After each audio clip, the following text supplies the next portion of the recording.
CRC 17 for 17 studying CRC.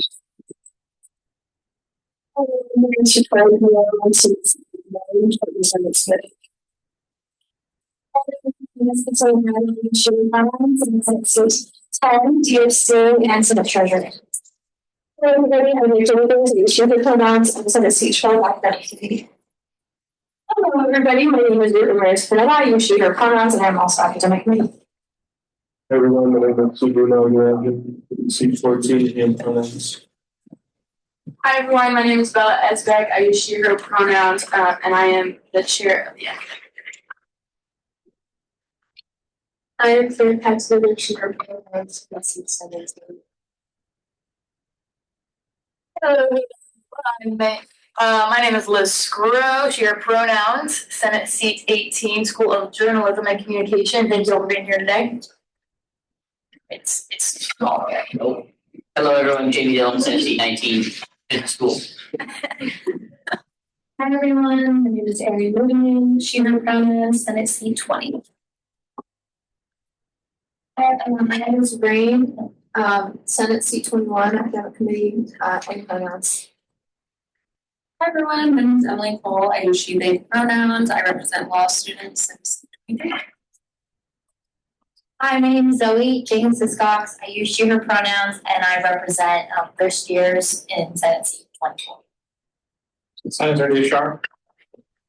Hi, I'm Andrew Ducharme, he, him pronouns, Senate Seat 22, represent graduate students in the College of Arts and Sciences and the College of Design. Senator Fisher. Hi, I'm Jess Fisher. I'm Senate Seat 11. I use any pronouns. I'm academic senator. Hi, my name is she, her, and I'm one of the clerks. Hi, I'm Terry Hearing. I use she, her pronouns. I'm Senate Deputy Speaker and PFC Chair. Okay. Do we have any senator to read the land comment? Finish. The University of Oregon is located on Kalapuya Ulihi, the traditional indigenous homeland of the Kalapuya people. Following treaties between 1851 and 1855, Kalapuya people were dispossessed of their indigenous homeland by the United States government and forcibly removed to the Coast Reservation in Western Oregon. Today, Kalapuya descendants are primarily citizens of the Confederated Tribes of Grand Ronde and the Confederated Tribes of Siletz Indian, and they continue to make important contributions to their communities, to the UO, to the lands now known as Oregon, and to the world. In following the Indigenous Protocol of acknowledging the original people of the land we occupy, we also extend our respect to the 9 federally recognized indigenous nations of Oregon. Burns Paiute Tribe, the Confederated Tribes of the Coos, Lower Umpqua and Siuslaw Indians, the Confederated Tribes of the Grand Ronde, the Confederated Tribes of Siletz Indians, the Confederated Tribes of the Umatilla Indian Reservation, the Confederated Tribes of Warm Springs, the Coquille Indian Tribe, Cow Creek Band of Umpqua, Tribe of Indians, and the Klamath Tribes. We express our respect to the many more tribes who have ancestral connections to this territory, including the Chinook Indian Nation and the Fort McDermott Paiute and Shoshone Nation tribes, as well as to all other displaced indigenous peoples who call Oregon home. Move to approve the agenda. Second, Ramirez Pineda. Motion made by Dillon, seconded by Ramirez Pineda. All in favor? Aye. Opposed? Others? Great. Thank you, Senator Williams. Do we have anyone today for announcements?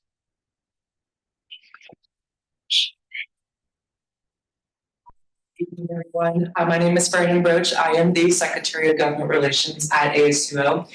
And I have a couple announcements for those in or not in ASUO. This is open to anybody. But since my time as Secretary of Government Relations, I have been working really hard with the Advocacy Department to plan a couple of lobby day sessions at our state capitol in Salem, Oregon, in regards to higher education. So I just want to put out there on February 13th, if you were on the Oregon Opportunity Grant, I would love for you to come and join us in Salem, Oregon, at our state capitol, to testify and also talk with our legislators and representatives and their staffers about the basic needs bill and textbooks and issues that matter to you, particularly if you're on the Oregon Opportunity Grant. those recipients matter to our leaders and Argonians, and your voices matter, and I would love you to be there. And just a little out there, on April 24th will be our campus-wide lobby day for University of Oregon, and that's similar to February, but it's open to anybody. But right now, I'm just looking for people who are on the Oregon Opportunity Grant that are interested in being involved with that on February 13th. And if you are, please text me or send me an email at asuoengagement@uoregon.edu. And thank you very much for your support and your time listening to me tonight. Thank you, Brandon. A huge shout out to Brandon and Advocacy Director Avery Castor for all the work they've been doing with the advocacy. Okay, do we have anybody else for announcements?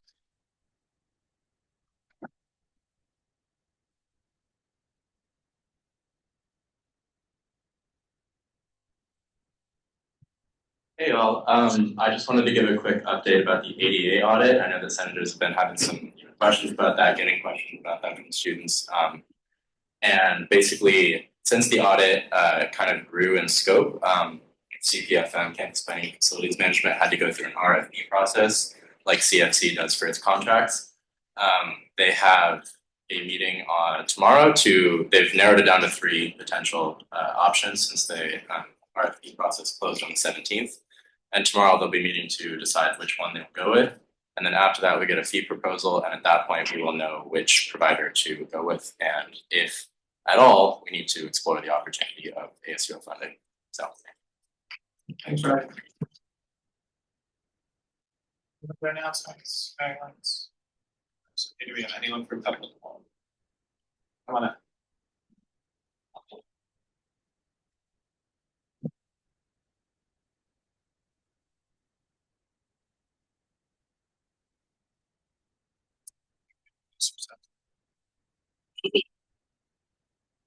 Yeah, you can take it out.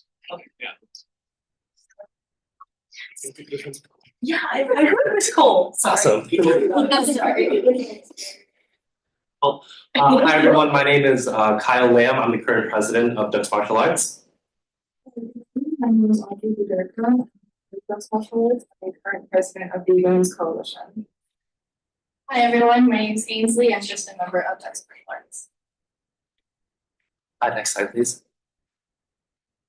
So Ducks Martial Arts is a CSI club founded 2 years ago that provides martial arts instruction that's accessible and affordable to students on campus. We do this with the goal of fostering a sense of passion and individuality within our members, both on and off the mat. Next slide, please. We believe that this directly reflects UO's mission statement. We believe that we've translated into the world of martial arts in order to reflect that. So a DMA has led to the founding of the Coalition of Women's Martial Arts, the Boxing Club, and also the revival of the Taekwondo Club. We intend on connecting clubs within the school as well as schools outside of our school as well. Next slide, please. We just wanted to let you guys know that all of our members are extremely satisfied with our club. We kind of sent out a form to our members and we asked them what have they gained from our club, and we've got an overwhelming number of responses telling us that they gain physical exercise, community, and friendships with martial arts skills and school pride following close behind. Next slide, please. 90% of those students also stated that our club has made an extremely large impact on their college experience. 80% of them said that our club has made an extremely large impact on their mental health, and 75% of our members stated that DMA has an extremely large impact on their physical health. Next slide, please. Through that form, we also allowed our members to give us a small free response as to what this club means to them personally, and a lot of those responses had an overwhelming response of community, friendships, as well as this club serving as a really good outlet for their mental health. I just wanted to highlight a few of the quotes here that the Ducks Martial Arts community has been there for this individual, and that this martial arts has given them the opportunity of a lifetime. It has helped them through their toughest times and helps them reset. Next slide, please. So although DMA has been operating successfully for so long, we've recently run into some issues with the Student Rec Center. Up until at the very beginning of last term, the very beginning of the school year, the Student Rec started enforcing a very strict rule about room rentals and insurance. This is a huge issue for us, as right now, Ducks Martial Arts is a CSI recognized club and completely run and led by students. So we have no access to any funding. Our proposed solution is to join club sports, but club sports is currently at capacity, and that's where we would ask for your guys' help. Next slide, please. Our goal is to get one more spot into club sports so that Ducks Martial Arts can take that. And where you guys would come in is we would ask you to use your government organization to ask the school to allocate more money towards club sports so that they have the resources to open that spot up for us. Next slide, please. Me and club sport would solve all of the issues that our club is currently facing. The club sports and the Student Rec Center have an agreement that any recognized club does not have to pay fees to rent out the rooms. So we'd be able to use the space for free at no cost to any party, and the insurance would be covered during school. It would also reset the momentum that we had going into this school year. Next slide, please.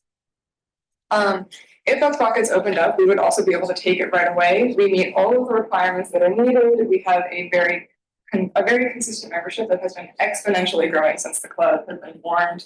I think that at the beginning of last year, there were maybe 20 people that showed up, and at the beginning of this year, we had at least double that. There is a huge community around this. And outside of the room fees, which would be completely free, we don't require any financial assistance, and anything that we would need, we would be able to get through fundraisers that we could hold ourselves. Next slide, please.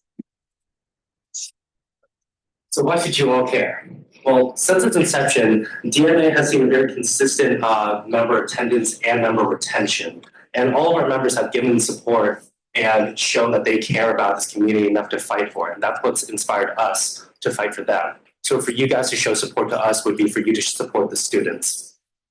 This support can be seen in a petition that we had over winter break that raised over 1,000 signatures. Next slide, please. So our community is helping students explore their interest in a field that was very previously seen as niche. And these students are going out and carving their own path in the world of martial arts. They're going and they're founding these new clubs as seen with CWMA and Taekwondo, or they're even going and seeking out further instruction beyond us, going to gyms and starting their careers in this. And I think that with this, it would benefit UO a lot to endorse and support these athletes because they represent UO, a school known for its athletics, and they reflect their values as well. And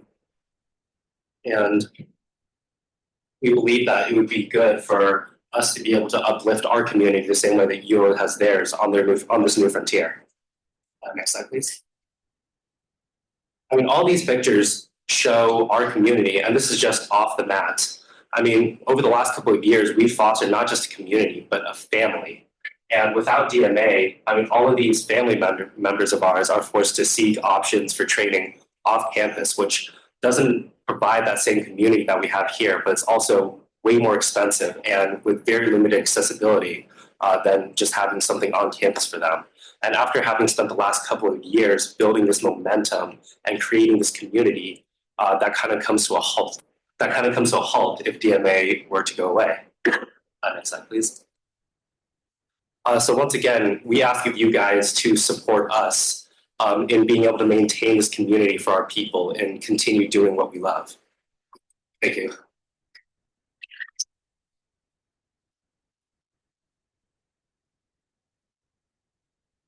Are there any questions that any of you guys have for the three of us?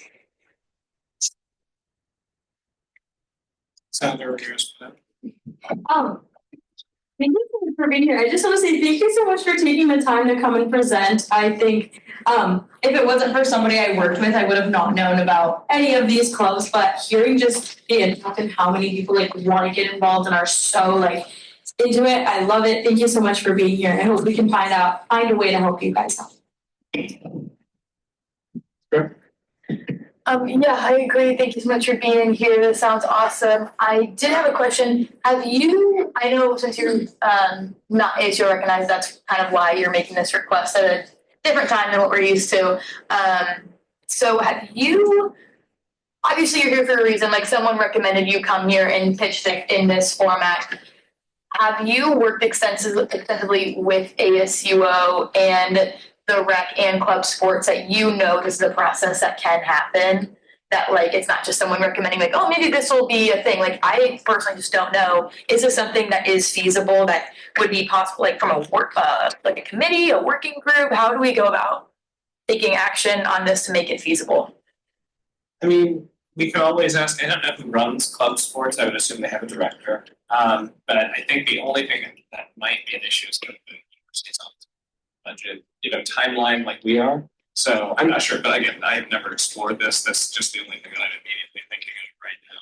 Also, isn't club sports no longer affiliated with ASUO, correct? So how are those finances tied? Like that's an as of this year thing, isn't that correct? That club sports went away with the EMU board?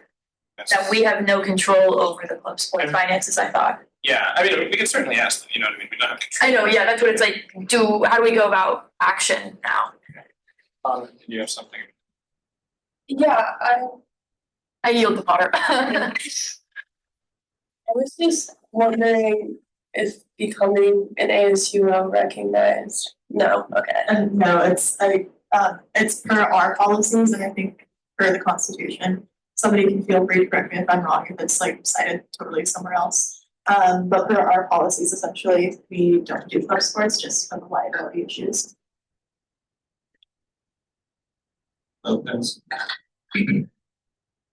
Hey guys, I just want to say I've done boxing my entire life, so I know how that culture is and everything like that, especially back home. I'm still good friends with a bunch of my old sparring partners, and I still keep up with them to this day. This is something that I relate to, and I'm pretty sure like this is something important to you guys. So I actually really support this, and I would love to help you guys in any way we could. I appreciate that. Actually. If I'm assuming with your it's true, is there any way you can, pass legislation that changes the constitution by passing that or whatever the bar, I guess? You certainly could. We could take. I mean, I can't. We can't do anything right now, but we could certainly try. Over the next few days before our next Senate meeting, I'll try to see what we can do about that policy. Yeah, I'm just curious to like what the reasoning is, and if it's something that we can interested in passing them. I think were you talking about overturning the policy that says that ASUO Yes. doesn't do sports? Yeah. Oh. Let's go. So is now, again, going back to my question, the point of action is just forming a working group? Can I have some clarification on how we just proceed with this? I think that would be. I move to form a working group around the work, like. Ducks martial arts. Yeah, is it just Ducks martial arts to help Ducks martial arts? Yeah. Seconded Piniero. Vice Grow, seconded Piniero, all in favor? Aye. Opposed? Other. Great. Okay, if anyone wants to help out, let Liz know. Perfect. So just a couple of like clarifying things. This is just what the information that we all learned from Senator Andrew Ducharme, and as well as my own conversations with Ben Paul. The issues that club sports has right now at capacity is more of a funding issue for them. They don't have it in the budget to support the team, and from what I gathered from our meeting with Andrew, he said that ASUO doesn't necessarily allocate financial resources to this, but more use their influence to persuade school administration to allocate just a little more money towards club sports to be able to open up 1, 2, 3 more slots in the program. Yeah, and through the working group, I think the hope is to like maybe form a resolution asking to support that or something like that. I think that's what. Yeah. Message me on Teams. Great. I have a question for you. The We're working with, like, what would that entail? Like, our involvement, your involvement, like, how would that process?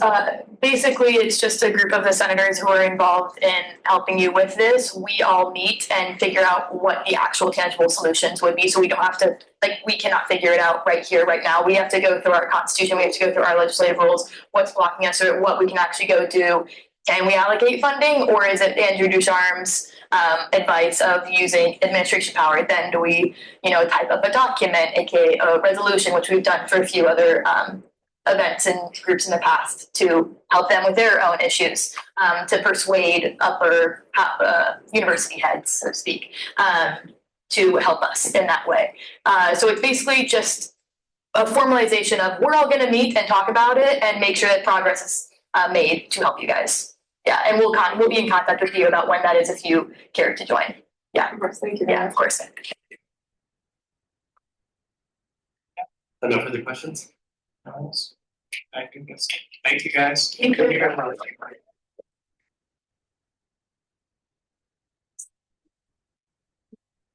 Have anyone else for public forum? Hi. Firstly, really quick, I just want to say, Secretary Brandon Roach just came to talk to you guys about the Oregon Opportunity Grant lobbying session. He forgot to mention that there will be food and transportation both ways. So all you have to do is show up, trying to make it as accessible as possible. So that's great. You just forgot to mention that. Food and compliance, who doesn't love that? And then the other thing I wanted to say just now about the public forum group that just presented was that this is something that's been I'm Daphne, Secretary of Student Organizations. Yeah, relevant. I also sit on the PRC committee, which is the committee responsible for recognizing student orgs who won ASUO recognition. This is something that's been coming to my attention a lot lately, and I've been talking with Senator Ducharme about it. And Robbie and I are setting up a meeting with SGES about this because the main problem here with ASUO recognition, which I think the club sports solution, like, that's great, but to be honest, the main problem stopping them from getting the ASUO recognition is just the liability and the insurance thing, which I think that is an avenue that we can explore because to me and some other people I spoke to, it is a non-issue that is stopping you from receiving a lot of the resources that would be super beneficial. So I just wanted to say that there are people, not just in Senate, who are looking at this and backing you up. And feel free to message Liz because she's jumping on this, but you can also message me because this is at the front of my vision. Okay, thank you. That's great.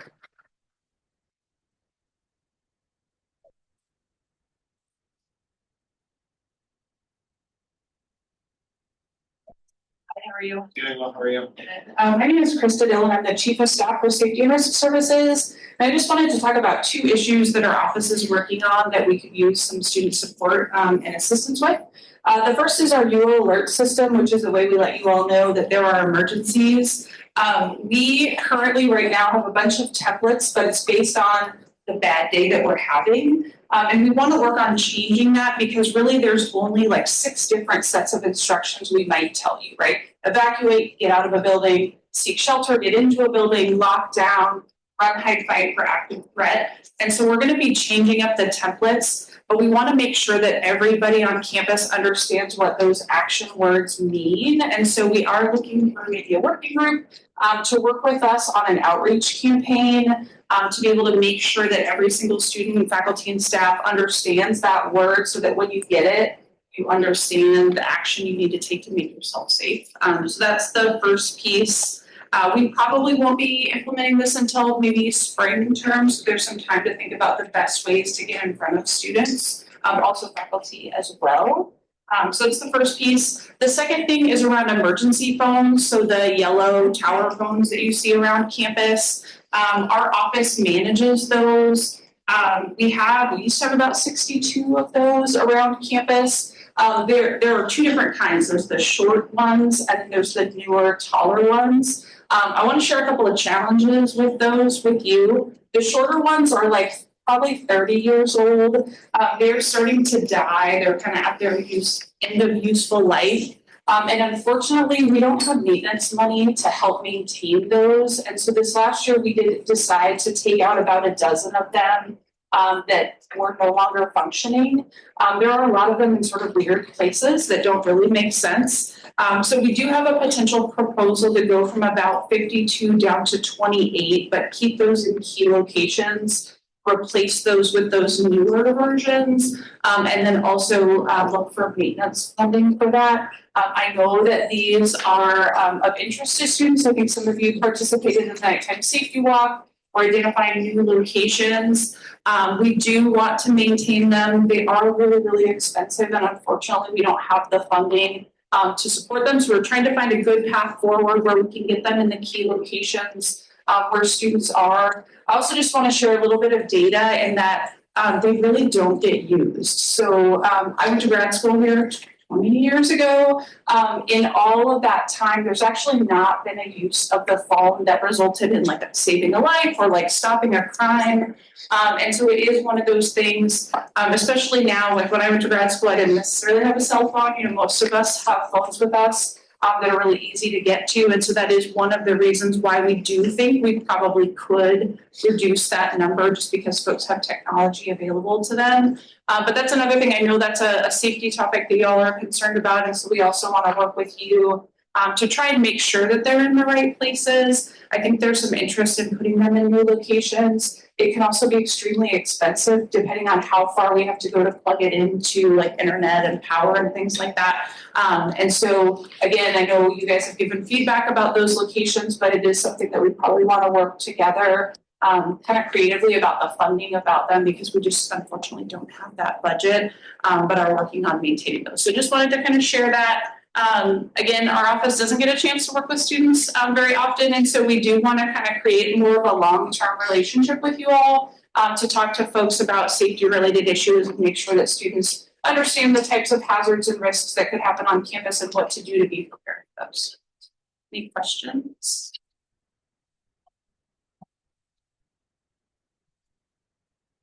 And I know Avery couldn't be here tonight, and I think she and I are going to work on sort of starting that outreach if folks are interested. You have something? Sorry. Yeah. So for this to be started working group. For them to form a working group. What's your organization? Safety and risk services. Starting safety risk services. Motion made by Withers, second to Lopez. All in favor? Opposed? Other? Great. We'll be in touch, Kristen. Thank you for coming tonight. Now, Rod. I remember Andrew was saying.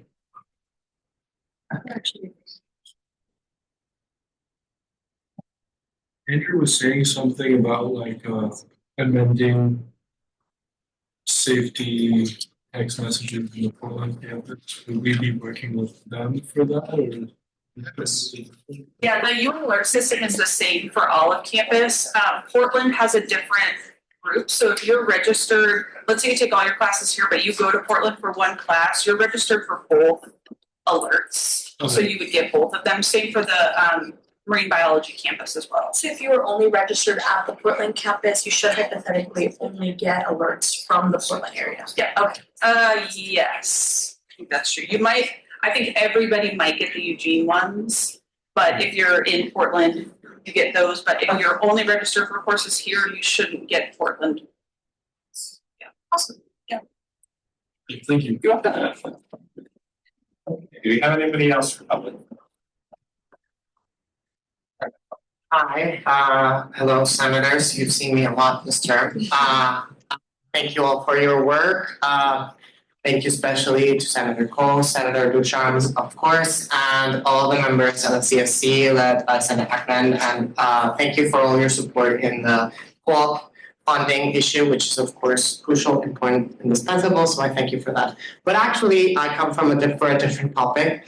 I want to bring to the attention of the Senate, if it hasn't been brought up, one of the latest executive orders by President Donald Trump, particularly the executive order titled Protecting the United States from Foreign Terrorists and Other National Security and Public Safety Threats. Because, in particular, not only is this an explicit risk and attack to our international community, and I mean this broadly because it includes students and faculty, but in particular, because of its risks to academic freedom of speech and protest in campus and overall in the country as well. And I want to, in particular, highlight a passage that is particularly relevant and worrisome, in which the president requests the Secretary of State and others to recommend any actions, I quote, recommend any actions necessary to protect the American people from the actions of foreign nationals who have undermined or seek to undermine the fundamental constitutional rights of the American people, including but not limited to our citizens' rights to freedom of speech and the free exercise of religion protected by the First Amendment. And I emphasize this, who preach or call for sectarian violence, the overthrow of or replacement of the culture on which our constitutional republic stands, or who provide aid, advocacy, or support for foreign terrorists. This is particularly worrisome, as we know. The Palestine, overall pro-Palestine activism in this country has been labeled a pro-terrorist speech and acts. So particularly those kinds of members of our international community are particularly at risk. But I want to note that because of the broad implications of the way this is phrased, in which it is the replacement of the culture on which the constitutional republic stands, any non-citizen that engages in Black, Indigenous, or trans liberation efforts who are challenging the culture in which this country was founded could be liable for deportation or for expulsion because of broad application of this law. We are, of course, right now not clear of how this will be enforced, if it will be challenged in court or not. However, I want to encourage the Senate and I want to encourage ASUO in general to work alongside other unions in this university, to work with faculty and students because of the threat that this can pose. We need to be ready to act to support, protect our non-citizens, our international students, but also faculty who are engaging in radical thought, radical action and protest in different various ways, and who could be found liable and deportable because of this executive order. I think that we, as a community, interested in freedom of speech, interested in critique and radical research, need to stand together, need to be forceful, need to be ready, and we need to do so now. So I want to encourage the Senate, ASU in general, to reach out to us at GTFF, but also to other unions, to other organizations on campus, and especially also to faculty, because our international and non-citizen members and their families are at risk because of the executive order. So I just wanted to bring that to your attention and encourage action from the Senate and encourage action from the government in alliance with so many people that are already trying to respond as quickly as possible to this threat, to our integrity and to our culture. Thank you.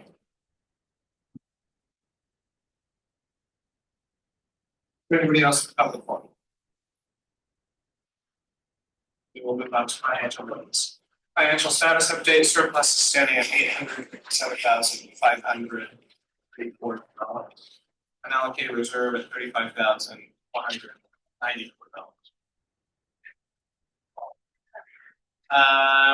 We will start with our first request, treasurer request from neuroscience. Yes. Hi, I hope you guys are all doing well. My name is Esther Kim, and I'm the treasurer of the Neuroscience Club, and I'm here to request new line items and an internal transfer. And so one of the line items that we want to create is for Science Night, which is our big end of term event, which includes 5 different speakers who are either researching in neurodiversity fields or professors or faculty who are neurodivergent themselves. We just want to create that space where both it's a collaboration between the Neuroscience Club and the Neurodiversity Alliance, where they can just come together and learn more about the resources on campus, but as well as the potential of the research and the individuals of the neuroscience field. And then the second line item that we would want to create is just an events cost, because we have 2 more events this term, which include a neuropsychiatrist and the speakers from the Oregon Mind and Body. And both of these speakers were highly requested from our club members because we surveyed who they would want to hear from and what kind of topics they would be interested in. And they really wanted to learn more about the management field and also research. So we want to create that space where they can just come, learn more about all these options, and also just network with one another and create more connections so they can learn about all the available resources on campus, but also outside of campus. And so as such, for those two line items, we're requesting 800 for science night, just internally transferred, and the 650 for our event costs, also internally transferred, so we have all the funds. And then we would also want to request for 120 for tabling costs, which are also available in our funds, and we just wanted to create those line items and request this internal transfer because we have these funds and we want to make full use of them for our members to create this environment where they can create a community and have more opportunities that they can know about. Movement then removed. Thank you so much for coming. This sounds pretty straightforward, so I'm just gonna go ahead and make the motion. I move to transfer funds within the Neuroscience Club OS number OS 3585, the amount of 300 from existing line item moving costs to new line item science night, 500 from existing line item subscriptions to new line item science night, 200 from existing line item event cost to new line item guest speaker event, 250 from existing line item walk for Alzheimer's to new line item guest speaker events, and 120 from existing line item subscriptions to new line item tabling for a total of 1,570. Second is Scrow. Motion made by Elizabeth, seconded Scruggs. Was there any discussion? Lopez. Aye. Earl. Aye. Potter. Aye. Ackerman. Aye. Pinero. Aye. Moreno. Fisher. Aye. Withers. Aye. Ramirez Pineda. Aye. Nakarajan. Wu. Esbeck. Tagloon. Aye. Scrow. Aye. Dillon. Aye. Luna. Aye. Bowman. Aye. Ducharme. Aye. Cole. Aye. Jenkins Iscott. Aye. Gary. That's yeah, that's have a great time, Esther.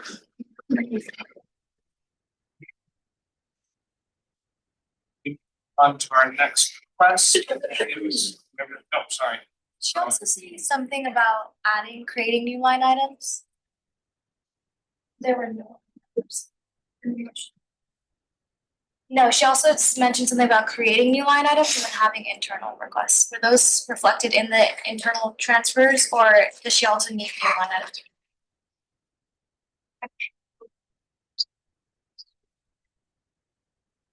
Yes, event cost, tabling, and line items, and have trading more. Oh, okay, one. Women in creative industries. Is anyone here to speak on that request?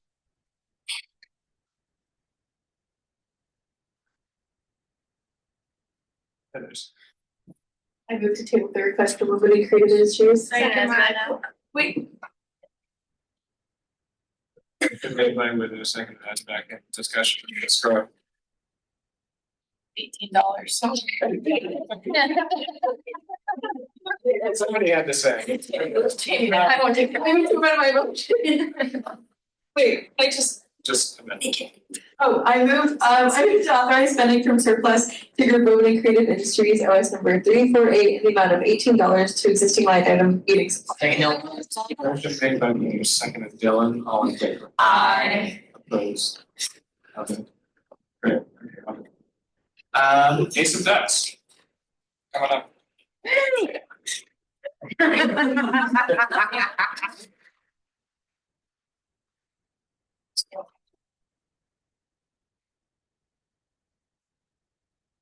Hi. Hey guys. Hey, this is our second time up here. I'm a little nervous. A little filler. I'll start off by introductions because I forgot last time. I'm Jay. I use he, him pronouns, and I'm the president of ASUO Dogs. Hi, my name is Ben. I use he, him pronouns, and I'm the vice president of ASUO Dogs. Hi, I'm Kat. I use she, her pronouns. I'm VP of operations. Okay, I'll keep it short and sweet. We're here for $860 for supplies for our club. We're looking for mats, chips, and cards. Poker club, to be clear. Yeah. At the moment, We're kind of running short on chips. One of the sets is mine, so I have to take it with me when I graduate. A lot of them are broken. I have to hold them like a special way so the chips don't fly everywhere. And we don't have enough mats to cover all the tables, so we'd like to make it more inclusive. As for the cards, we're gonna have them customized. We have a graphic designer that designs the cool cards, and we'd like to get them. Outdoor club. Yeah. Just to clarify for the mats, if you've ever played poker, it's kind of like a circular kind of thing with a line on it. It just makes it way more efficient. It's not needed, but however, like the members that do have to, like half the group plays with them, half the group doesn't. So it just makes it more efficient. So that's why we would like to get the other half of the group with the mats as well. And inclusive. It also looked nice if you were at casino night last week. We had them on our tables, and you just like think out like times two. So yeah, so All right, that's it for us. Christina, that was awesome. You guys are awesome. I'm gonna go make the motion. I move to authorize spending from surplus to group ASUO Ducks OS 357 in the amount of $862 line item poker supplies. Second Fisher. Second by Dylan, second by Lopez, is there any discussion? All in favor? Opposed? Great, have a lucky day. As a heads up, we are planning to be here next week. See you then. For merchandise, so we'll see you then. Should we make a presentation? Yes. And we're sure noted. You don't have to make a presentation, or should we like to? You don't need to know the history of the club. no, it would just be like showing you the merch. Just like, showing- it would not be like a crazy long thing. I like seeing. Okay, yeah, I can sign that too. I mean, I can ask later, but like. That to me. Okay, perfect. See, all right. Sending it to you. I say abstain. Okay, perfect. I say abstain. Yes. Oh. Thank you. Have a great. Thank you guys. Thank you.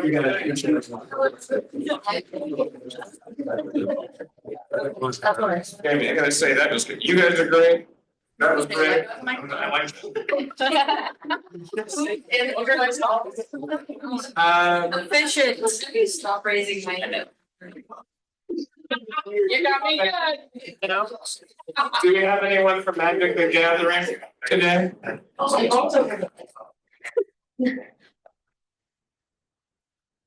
Anyone from Magic the Gathering?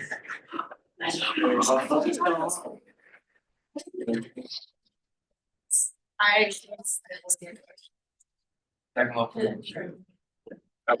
Wait, tell me how to hear. Bye, guys. Okay. I moved to table the request for Magic the Gathering plush. Second one. Especially made by Cole, second Lopez, all Cole. That was. Okay. Do we have anyone from Ed team? Hi. Hi, can you hear us okay? Yes, can you hear me? Yes. Okay. So my name is Hannah and I'm an account manager for Ad Team. And currently our team of 30 is working to build a campaign for AT&T, our client for the National Student Advertising Competition. And we are requesting a surplus of $950 to pay our team's registration fees.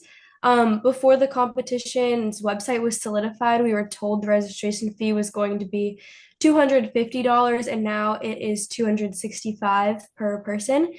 So our budget for our competition registration is a bit too low to accommodate this, which is why we're requesting surplus.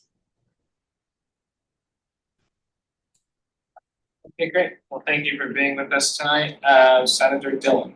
I'm just gonna make the motion. This is pretty straightforward. I move to authorize spending from surplus to group Ed Team OS 005I in the amount of $950 to existing line item competition registration. Second, Alvin. Motion made by Dillon, seconded Lopez, discussion.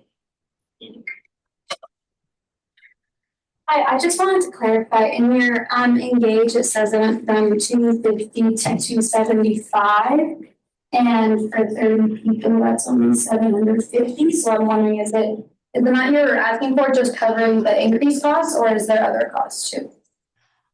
So it was I think I got your question right, but I think so. It was originally 250, and it's fluctuated a few times recently, which is why I think it might be slightly different. And we did round up just a little bit to accommodate for if it does change again in the next couple of weeks. So does that answer your question? Is there any other discussion? All in favor? Aye. Opposed? Okay. Great. Okay, wonderful. Thank you. Thank you. I need more enthusiasm. DVC, do we have anyone from DVC? Yeah, we're on Zoom. Can you hear me all right? Hello? Yes, hi, can you hear us? Yeah. Okay, great. Go ahead and take it away. Perfect. Hi, my name is Danielle McManus, and I'm one of the music directors and the recording manager.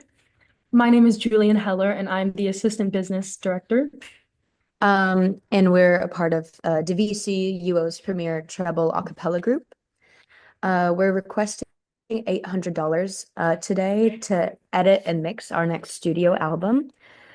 This money will be used to hire David Fowler, an audio engineer that we've worked with for many years. He charges for recording, editing, and mixing our music. But last spring, I recorded 7 full DVC songs. Sorry, is the audio okay? Yeah, okay. Last spring, I recorded 7 full DVC songs so that we wouldn't need to pay him for the recording. I used our resources at the Night Library. But however, I do not have the knowledge to edit and mix these recordings because I have minimal experience in mixing a cappella music. But David has been generous enough to offer to teach me how to mix our a cappella recordings if we pay him for the regular services, which includes editing and mixing the raw recordings. And just to say, having the ability to record and produce our music is a long time tradition in DVC, and it allows us to showcase the music that we work so hard on to a larger audience. And being able to record our sound is a unique, once-in-a-lifetime experience that our members may not get a chance to do anywhere else. The songs that we release can also be submitted to larger a cappella albums that feature collegiate groups, which would be great press for DVC in general, as well as UO. Would you like me to go into specifics of what the $800 would be for? And shakes. I think it sounds like an incredible opportunity. I think folks are eager to. Cool. Yeah, I was just gonna make the motion. I move to authorize spending from surplus to direct BC OS number OS 175I in the amount of $800 to new line item exit. Second, Dylan. Motion made by Cole, seconded Dylan. Discussion. Yeah, I mean, this sounds really, really cool. Where can I find the album? For sure. It's a long process. The songs are recorded, but the mixing and editing part is the long part of it. It will be on all streaming platforms, Spotify, Apple Music. If I could give a cheap little promo, follow us at UO DVC on Instagram. We'll definitely promote it there once it comes out, hopefully next fall. Really exciting. Thank you. Okay, anybody else? All in favor? Aye. Opposed? Other? Okay, great. Have a great time, you guys. Good luck. Thank you.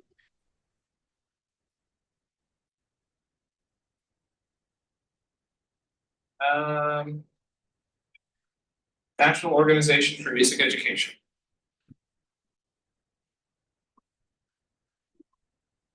How are you? Everybody.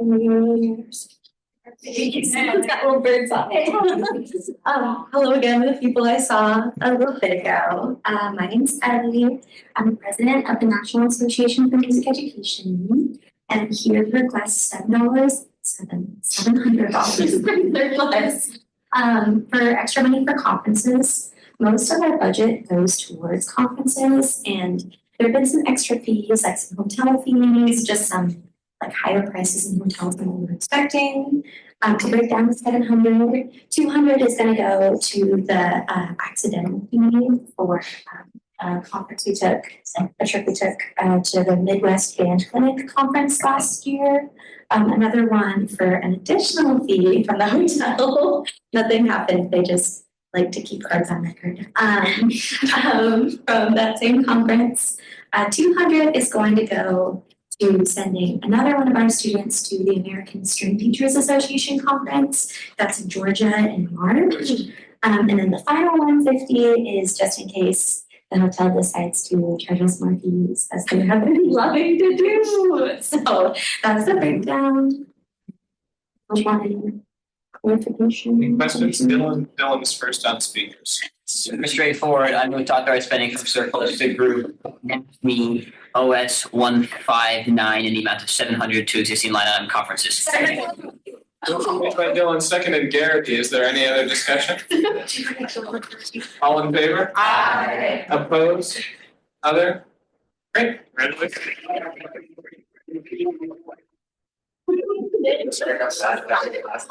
I'm so proud of you.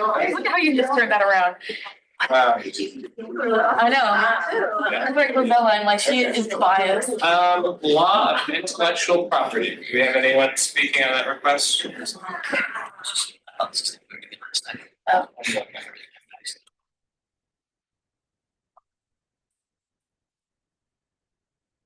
Law of intellectual property. Withers. I move to table the request. Second year. Motion made by Withers, seconded by Arrow. All in favor? Opposed? Other? Great, okay. UOID is, I may, come on up. Good evening, Senators. Good evening. My name is Meg. I needed this to be like a little. I can take that. My name is Babe Rayflin. I use she, her pronouns. I'm the chair of the UO chapter of the Young Democratic Socialists of America. My name is Bear Elliott. I use he, him pronouns, and I am the treasurer. My name is David Lefebvre. I use he, him pronouns. I'm an alumni and on the National Coordinating Committee for the Young Democratic Socialists of America. We're here today to talk a little bit about our surplus request to be able to attend YDSA Nationals Winter Conference. Next slide. Yeah. Winter Conference is the one annual time that our organization is able to get together people from across a bunch of different universities, community colleges, high schools to be able to do skill sharing, coordinating strategy on a national level, and building our organization, making connections with people in national. So it's really important for political development of our members and for leadership development of our members. I've been able to go twice now. So I went 23 and 24, and it definitely changed my trajectory. It's a big part of the reason that I ran for vice chair last year, a big part of the reason that I ran for chair this year.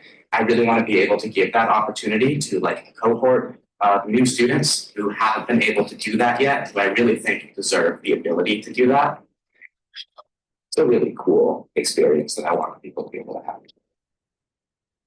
Into the picture on the left of the group that we were able to send last year to the conference in Atlanta, Georgia. And on the right, you'll see a picture of our organization on the last day of the encampment. You'll see a lot of the same faces. This is 2023, so this was when we were able to attend our conference at the Chicago Teachers Union headquarters. That's where it's going to be this year as well. So on the left, you can see the amount of people that are there from all across the country, and on the right, you can see the type of things that we're going to be able to do. So smaller breakout workshopping on skills and larger full group conversations. Thanks. So we also have the agenda up here. On Thursday, we will be flying in the morning, arriving at the Hyatt Regency, which is where we are hoping to be able to stay. Registration would open at 4 p.m., closing at 8. And then starting on that first day, we'd be having regional breakouts. So that would be an Oregon West Coast breakout. There's a little bit of a discrepancy here between the surplus request itself and the information. So the surplus the first day it says is for Friday, but that was like that was a mistake. It is actually the first day is Thursday, so we would be hoping to attend that first day of the conference. Next. So on Friday, it would be opening announcements. The convention would like fully start. Workshops from 11 to 2, 3 to 5. Built into that, there's a lunch and dinner break, but food is not covered, so we're hoping to cover that through the per diem. Social would be at 6 p.m. Next. We would have a plenary, which is like a big group discussion, 10 to 11, and then the national coordinating committee would be like having a big group discussion with the group, more workshops, social. And then on Sunday, we would be having a plenary preparing for like 2028 general strike, UAW type thing, more workshops, and then departure. So the conference ends at 5 p.m. and we would be flying back that night. Next, we have like a big list of some of the workshops that we would be doing, some of the skills that people would be able to learn. So this ranges from things like leadership development to coordinating with UAW's Youth Labor Organizing Committee, Red State Labor Organizing to like earned media and like how to do effective comms. So there's a lot of different skills to be able to learn here, a lot of like different experiences for these up and coming organizers to be able to get. Next, we have our budget breakdown that we've all been waiting for. So travel, $500 for about 19 people. For 19 people is $9,500, and this is the largest section of our request today. Lodging, $250 per night, 3 nights, 5 rooms for 19 people, $3,750. The per diem for 2 full days and 2 half days is $6,084. So covering food, hopefully. So we understand that with the timeline that we have, that we're bringing the surplus request forward with, that we won't get approved for the lodging. So our next slide is an adjusted breakdown of our budget without the lodging accounted for. So that brings it down to $15,584, averaging out at about $820 per person. So that's it. Questions and answers on the next one.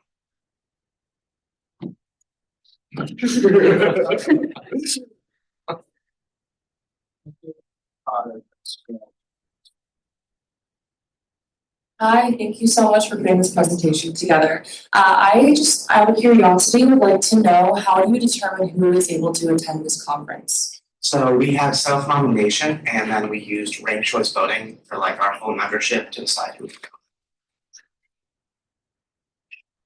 go. I yield. Sure. Yeah, I had a question about your form that you submitted. So in one part where you are requesting money, you say you are requesting $19,234, which is equal to what you submitted on the first slide of ideal dream budget. However, the second time that you have to like restate what you're submitting when you mention your line item, you say $19,500. I'm sorry, what form are you? The surplus request form that you submitted. It's just like a different price in the same form. So I wanted to confirm that it was the 334. It is the 300. I think that was just another mistake. Okay. Rounded to the nearest dollar, I think we didn't round to the nearest dollar. More like Rounded a few hundred. That is not what we will be. Okay, you did $19,334. That's for the motion. Okay. Sorry about that mistake. No, you're good. Just wanted to clarify. Hi, thank you so much for being here tonight. I have 2 questions. The first was, for last year's conference, were you all funded through surplus as well?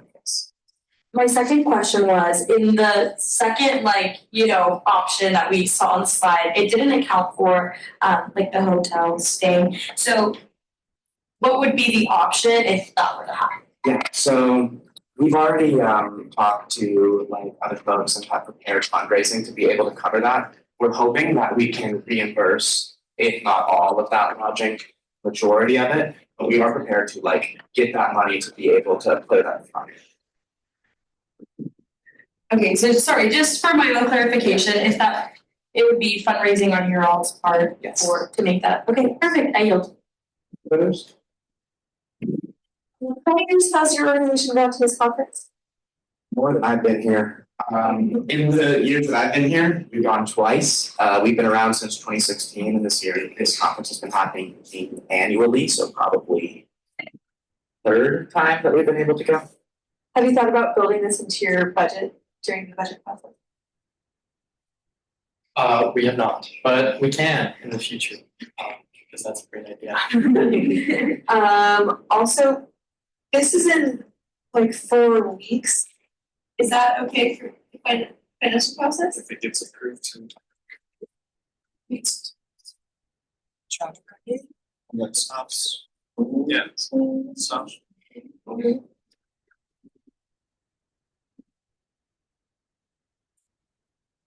Yeah, next week from today, right? Yeah, okay, I was gonna say, I'm pretty sure I looked early, as long as it gets approved tonight.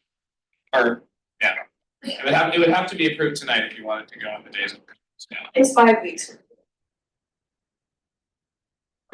Because last week when I met, it was sent. Not you guys. February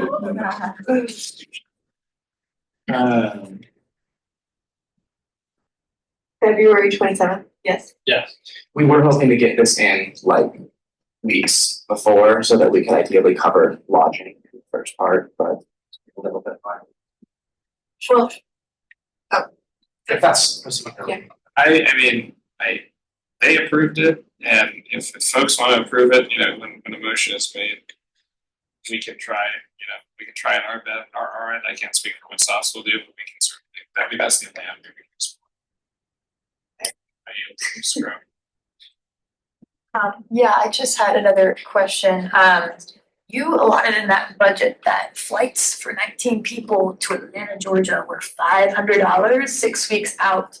Can you explain where you found those? It's not to Atlanta, Georgia, it's to Chicago. Last year it was in. Oh, the last year was Atlanta. And in 23, it was in Chicago. That was like what we looked at when we looked at tickets on that day, that's what we found. It's a little rounded, so.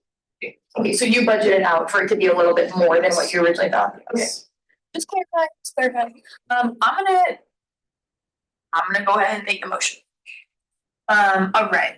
I move to approve funding from surplus for group UOYDSA OS number OS297I in the amount of $19,334 to existing line item name UOYDSA Chicago, February 28th, 2025. Second Bauman. Motion made by Stroh, seconded Bauman. There's discussion starting. I was gonna make.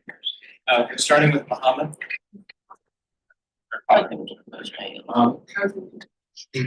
Lou. Miranda.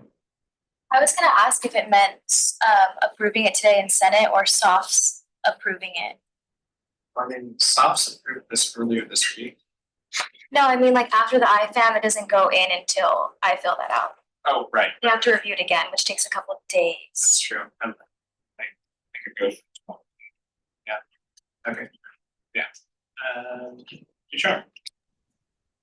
Hello, thank you so much for the work you put into your presentation and budgeting. I wanted to reiterate my stance that paying significant amount of money out of this one-time surplus for these conference trips, I don't think is a great use of this, the best use of this money, and I will be voting no on this and the other conference travel requests tonight.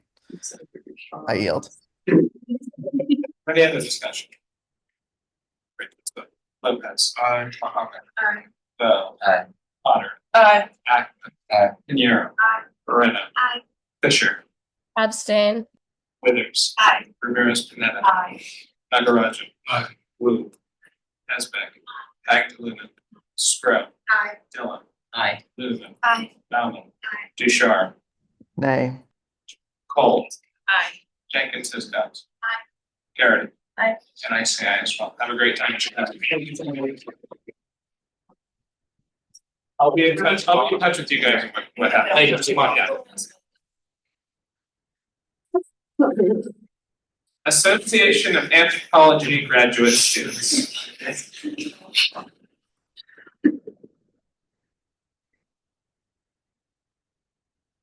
My name is Dee. I use they them pronouns. I am one of the co-directors for the Association of Anthropology Graduate Students. And I'm here today to ask you all for to authorize a $17,770 request. I know that the first line of our form says 11,000 something. If you look at the rest of the budget, it says 17,770. I made a mistake on that, so the 17,770 is the actual correct amount. So what that request is for is to actually support conference travel for 3 different conferences. So if you're not familiar with anthropology, we belong to 3 different subfields. So cultural, biological, and archaeology. I'm sure many of you have probably taken intro classes in our department at some point. As you all probably have, if you have taken a class, you probably know that our subfields actually don't really overlap all that much. And so what that means is for the people in our graduate program, we can't go to each other's conferences very often. It doesn't really do much for us. And also we actually have to go to these conferences to get jobs. This is how we share our research with other people. We get like cutting edge feedback. We get to know like what is happening in real time. Like what are the coolest things that are out there? Like there's a brand new AI panel that I'm really excited about at the conference that's coming up about the ethics of using AI in research. Like I'm going to be presenting my research on the embodiment of inequality and literally what it does to your biology, which the answer, as you were wondering, is really bad things. Like highly encourage you all to become less, like adopt whatever you can to be less stressed. I can confirm it literally will help you. So what we are here to ask for is roughly about every conference breakdown is about $5,000 to $6,000. We are asking solely to cover the cost of lodging only. We understand that it is a very large request, and so we are planning on covering conference registration and airfare on our own. We are asking our members to do that. This very large request would cover up to 30 of our graduate students to go to these conferences, which is a lot. We are offering, like this breaks down to just under $600 per student. And these are for conferences that are like 5 days. Like we're gonna pay for our own meals, we're gonna pay for the airfare. We don't expect that of ASUO. We know that that would like break the budget. And we wanna be mindful of that. And honestly, a lot of our students really are very vulnerable. Like I'm on SNAP, we have students who are on WIC, I'm disabled, like we have a lot of things going on and genuinely like we can't afford to go to these conferences without it. I do know it's a lot, but I'm really hoping that this will be an okay thing. And we have been working with softs on the intent to travel and all the things. We just actually like revise our thing to drop one person down so that we are okay with our deadlines. Because one of the first conference, which is one I'm presenting at, is in mid-March and it is, I think, 7 weeks-ish. And so we wanted to be mindful of also like, the surplus takes time. So yeah. Hey, thanks Steve for being here and for explaining that. I think it sounds I'll start with Cole. Yeah, I think this is a great opportunity. I love when grad programs go and do things. So I am just going to make a motion, and then if there's a discussion after that, great. But I do think, you know, this is 30 people going to a conference, going to 3 different conferences that is essential to their employability, their studies, their research. It's necessary. So just keep that in mind. I move to authorize spending from surplus to Group Association of Anthropology graduate students, OS number OS 014, in the amount of $17,770 to line item name support for conference. Motion made by Cole, seconded by Lopez. After his discussion. Hi, thank you so much for coming. I just had a quick question. How did you decide which students were going to the conferences? Like, were there any students that wanted to go and weren't able to go? I yield. Yeah, great question. So everyone who wants to go gets to go. So generally, like the submission dates for all of these conferences are in like the very, very start of September. And generally, like it's not super helpful. As helpful really to go to these conferences if you're not presenting something. So most of that was set way back in fall. And that was driven by our members based on who wanted to go and who thought that they had something like fun and cool to share. But anyone who wants to go is welcome to go. And we have like really tried to implement that and are bringing some of our undergrads even from our labs so that you all get the opportunity to do the cool things and start networking early. Senator Lewin. I Senator Scribb. I yield.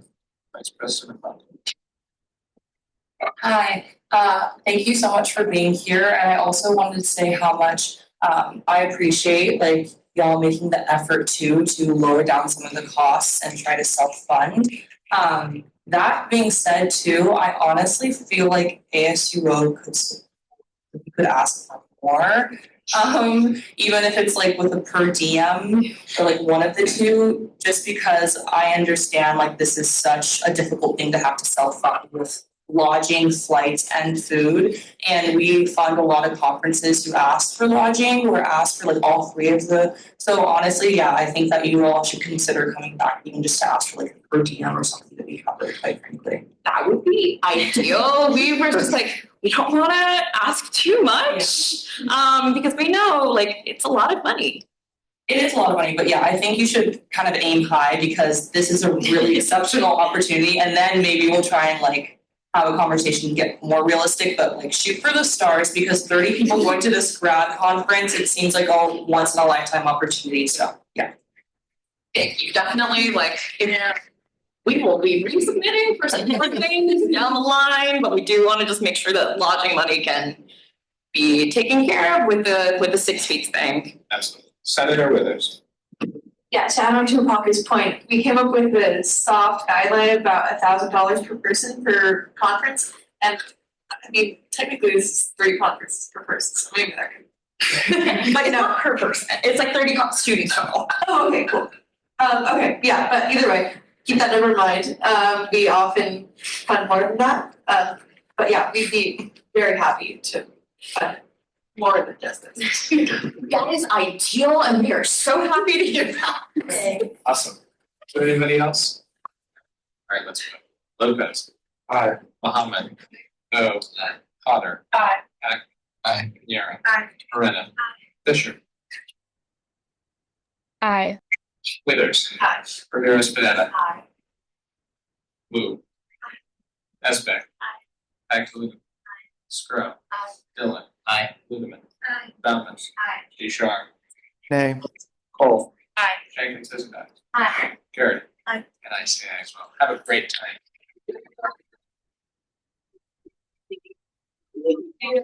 All right. Maps.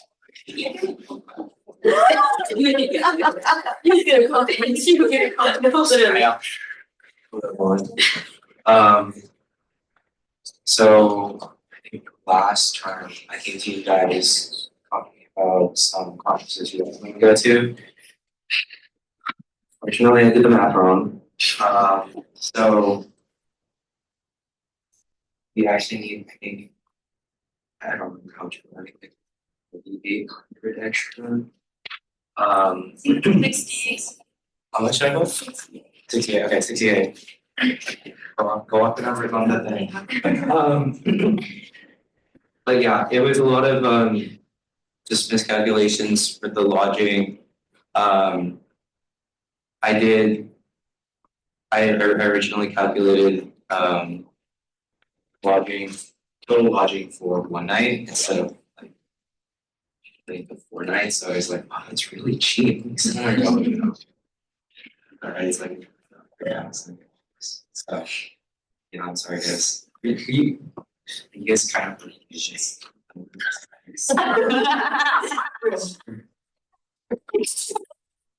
All right. Ludeman. And I met with you earlier this week Yeah. and we did talk about this and it happens. Math is hard sometimes. So I'm gonna go ahead and make the motion. I'm gonna move to approve funding from surplus from group maps, OS number OS 207I, in the amount of $6,800 to existing item name SNMA. Second, Dylan. Motion made by Ludeman, second by Dillon. Is there any discussion?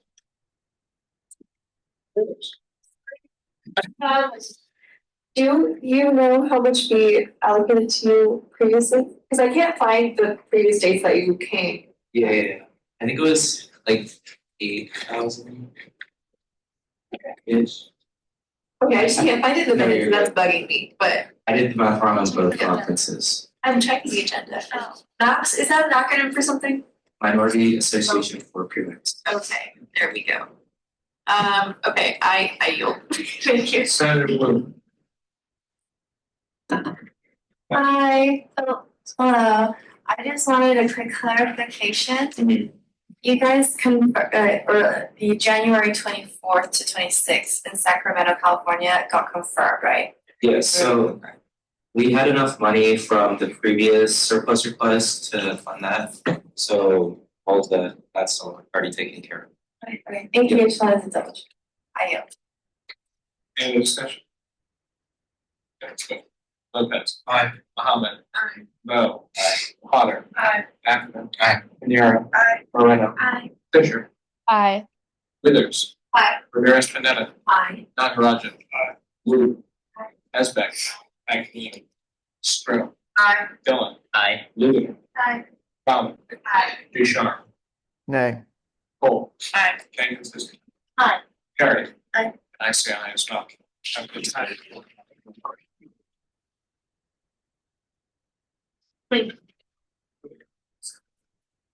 Alpha Kappa Psi.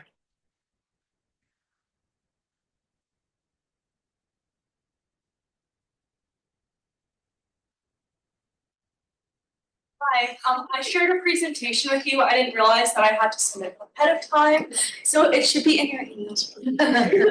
Sorry, this is our first time doing this. Very excited. All good. A little bit nervous. But just to save some time, I'll get set up. My name is Emma Graber. I am the current Vice President of Professional Development for UO Alpha Kappa Psi, and in 2 weeks, I will be the President, so I'm very excited. I'm Marcus Smith, I'm the Vice President of Finance for Alpha Kappa Psi. So we are here to request $8,500 for our Seattle site visit. That'll happen at the end of February. I've been doing this for a very long time, so we're excited to see it in action, but we'd really like some money to be able to actually make it happen. So basically to start with who we are. Oh yay, look at the slides. Okay, so I did a pretty long intro and I don't know that it's necessarily necessary. You can go to the next slide, sorry. So I'll kind of breeze through this just for any of you who don't know who we are because we have not done this before. Oh, it's a PDF, so maybe it's like a little sliding motion. Yeah. Okay, cool. So we are the oldest and largest co-ed business fraternity. We really thrive on these 5 core values: service, unity, integrity, knowledge, and brotherhood. The Kappa chapter has actually been around for 110 years. We started in May of 1905 at UO, and we have been an acting chapter since then. We've never finished, which is one of the only chapters that has ever had that happen. So we're one of the oldest chapters in the nation and actually the world because we are a international association. And we currently have 83 members within the Kappa chapter. Go to the next one, whatever. Okay, so basically within the Kappa chapter, we do a bunch of professional, social, and community events each term just to intertwine with all of our core values. Some of the things we do is inviting recruiters to speak during our meetings. This has been a great way for our members to find jobs. It's actually how I got my job for this summer.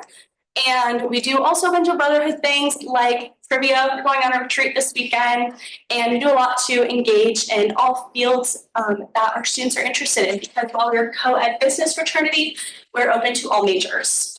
We also attend site visits where members have the opportunity to travel for recognized companies and businesses. So this image is from last year when a bunch of our members got to go to San Francisco, and one of the companies we visited was the 49ers.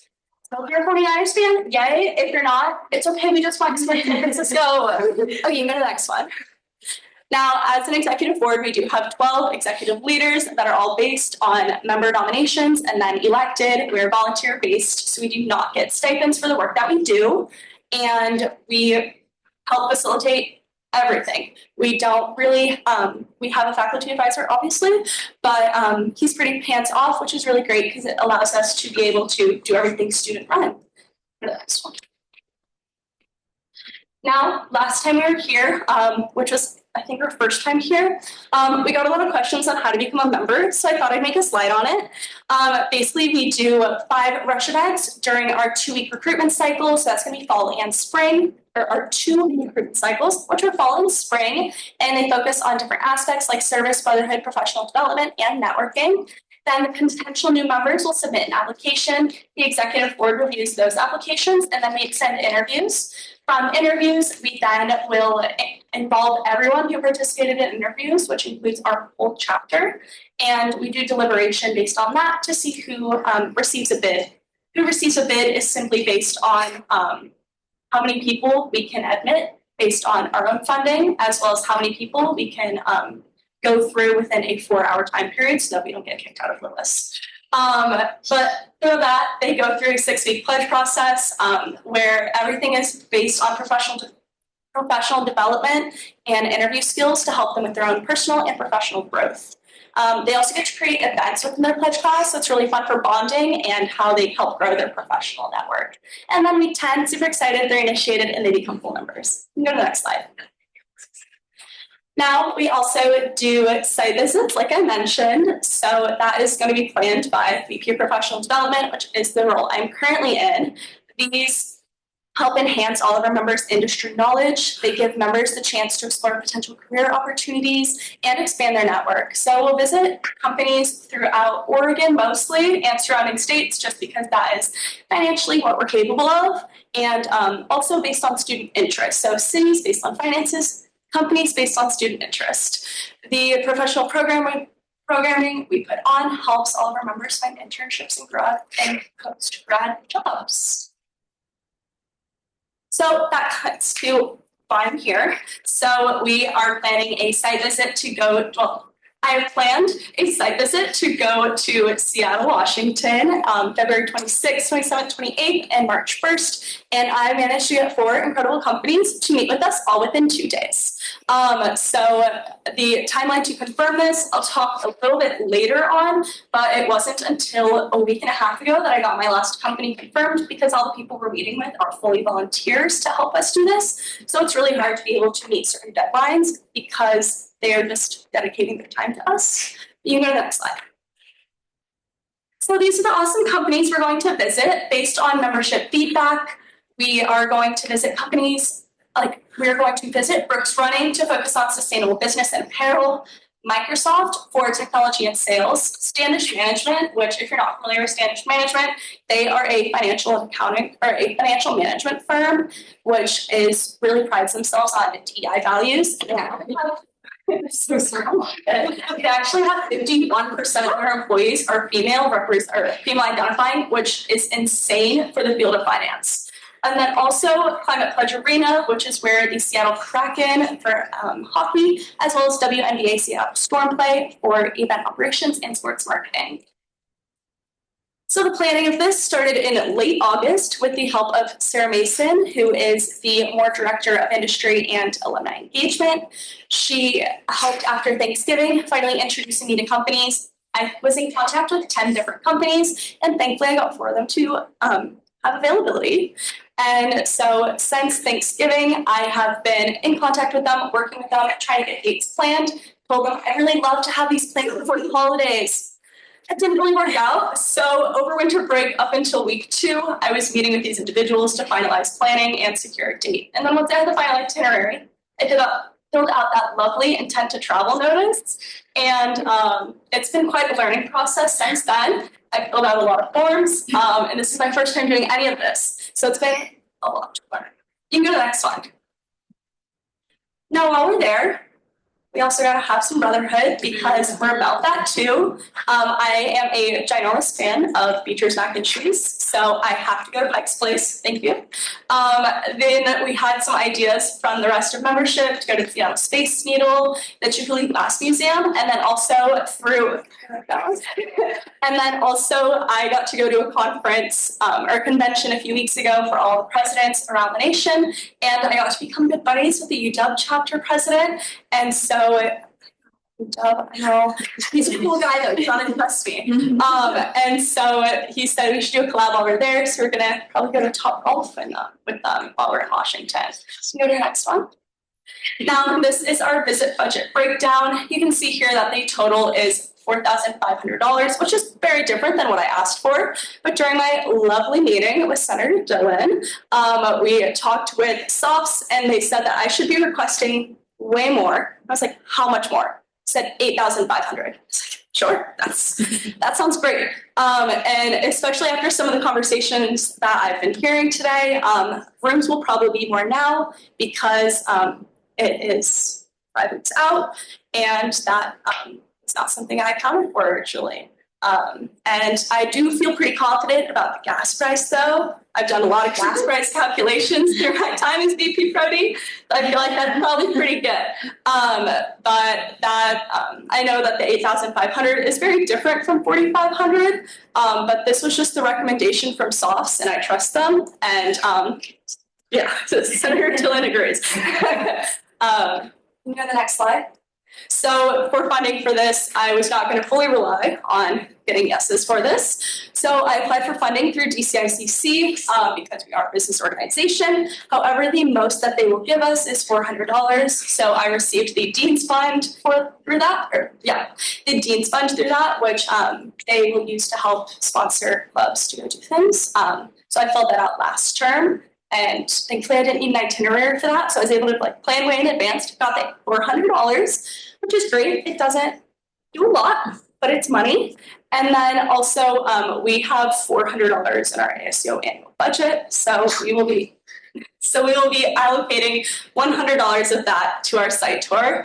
And then every single term we have $150 in our site visit fund, and that will be allocated there as well. Ultimately, I want to make this trip accessible to members so that we're able to put on things and that finances don't stop people from joining membership. Also, during my fun little convention that I went to with all the other presidents, I learned that we have the lowest dues out of any single chapter across the world. And we're really proud of that, and we don't want to change that. So Tom will come in next to talk a little bit about what those numbers look like, because I'm not qualified. Yeah, so on the next slide, you can kind of see our chapter budget. It's pretty hard to see. If you would like, I did embed a link into the title if you want to kind of zoom in and scroll around. But essentially, we get our main funding from membership dues. Unfortunately, most of our membership dues end up going to nationals. We have $100 dues, and then just the membership due fee that nationals charges us is $60. And that doesn't include, if you want to actually go to the next slide, we have a list of all the other nationals charges that they send us. And at the end of all of this, we have about 42% of our revenue retained after these charges. Again, we really try to run the chapter as at cost as we can. And we want to keep it accessible to as many people as possible, so that's why we really do not want to raise our dues any further. But yeah, and then this is just like evidence of an invoice from nationals that we typically get. We kind of get these littered on us throughout the year. And that should be about it. Okay, now, so if you wanted to scan this little QR code, you totally could and look at what our application for the site tour will look like. But basically it asks questions such as personal information, if they can drive, because we will be driving our personal vehicles there, their professional goals and their progress that they're making on their professional goals, just so that, we're bringing people who are going to ask good questions and really want to be there and not just are in it for Seattle. Also, we weren't sure how we were going to get our funding, so I put a little thing. I agreed to help look for funding. Also, to make sure they're in good standing. So good standing just means that their membership packet, which is kind of a little contract, kind of saying, I'm an AQSI. Make sure that's signed, and then also they've paid their dues, and then an agreement to travel to make sure they can acknowledge that this will take place on a Wednesday, Thursday, Friday, which some people have school and work on those days. It's just agreeing that they know this is happening. You think it would be obvious, but it's on there for a reason. So basically this application opened during our meeting last week, so on the 14th. We made it on Tuesdays, and it will close tomorrow at 8 a.m. The selection process is based strictly on professional goals and their engagement within chapter, and it will be chosen by myself and our current president, Elizabeth Plum. Next one, maybe. yes, how this will benefit members and the university as a whole. So these site visits allow members to explore career opportunities, to engage with alumni and donors to make these trips possible. This benefits UO because on these visits, we prepare questions and maintain a professional demeanor to represent the university in the best manner.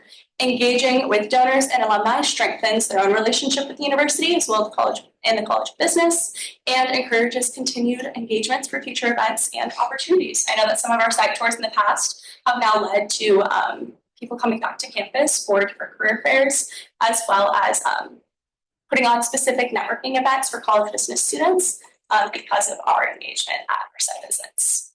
I think there's one more slide. Yes, question. Okay, well, thank you both for being here tonight. That was a lovely presentation. We'll start with speakers with Mohammed and then Scrum. So if I can make the motion and vote on this.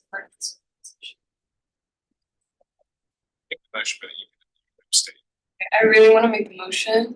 I move to authorize spending from surplus to group Alpha Kappa Psi OS number OS 308 in the amount of $8,500 to new line item Seattle site. Second.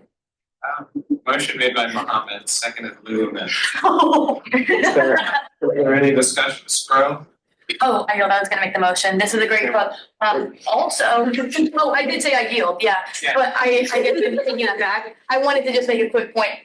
You were a phenomenal presenter. You are, that's the best presentation we have seen, and I stand very confident. That's what AKSI does to you. You were very good. This was one of the best presentations we had. I really applaud both of you for doing that. Question for President. Yeah, you killed it. Ramirez Finetta? I just want to echo that as well. Thank you so much for also coming prepared. I appreciate you having in mind potentially looking for other sources of funding. I don't know if we get a lot of that. And so I just really appreciated it. You did awesome. It was great. I was sold after a couple slides. Amazing. Thank you so much. Yeah. Not a popular decision, but we funded way more than this. I'm going to call it a question. Lopez, Mohammed. Boone. Honors. Acton. Aye. Pinheiro. No, sorry, Loretta. Aye. Fisher. Aye. Withers. Aye. Ramirez Pinetta. Aye. Nagarajan. Wu. Esbeck. Agdalena. Scrub. Aye. Dillon. Aye. Ludeman. Aye. Conlon. Aye. Ducharme. Aye. Cole. Aye. Jenkins Dispatch. Aye. Sheridan. Aye. I say aye as well. Thank you. Some of you're going. Thank you. Okay. Thank you guys. Congratulations. Have so much fun this year. ASUO clubs. Black Law Students Association. Hello, everybody. I know I've met some of you and I know some of you, but it's just me all here officially. So I'm here tonight basically because I want to make a request for the Black Law Students Association, along with the Legal Studies group and Law and Public Policy group in the Wayne Morse Center. We're trying to co-host this event with our professor, Kristen Bell. I know it's a cool name. And she wants to bring some actors and protagonists to our school and put on a showing of this documentary that recently came out, I believe last year. And the documentary is called The Strike. I emailed you a link to it, but I can also share my screen on Zoom, whatever's easier. I'm ready for both. To share another presentation. Okay, yeah, if you want, I know it's it's far. Share up Zoom. Oh. Okay, I've just sent a request. There we go. Wow.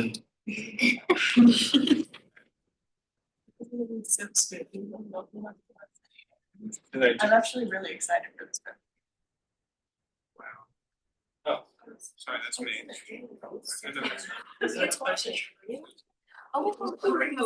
Yeah, it's great. It's it has really good impact to it. It's a great meaning behind it.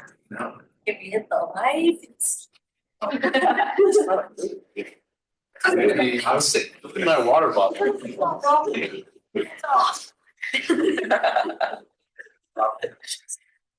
It's gonna have to play through my Mac quiet.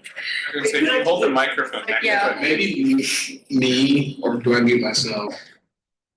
Oh, yeah. See what I'm saying?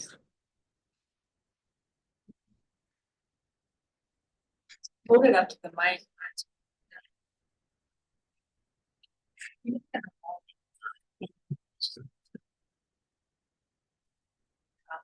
Maybe closed captions.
So yeah, that it's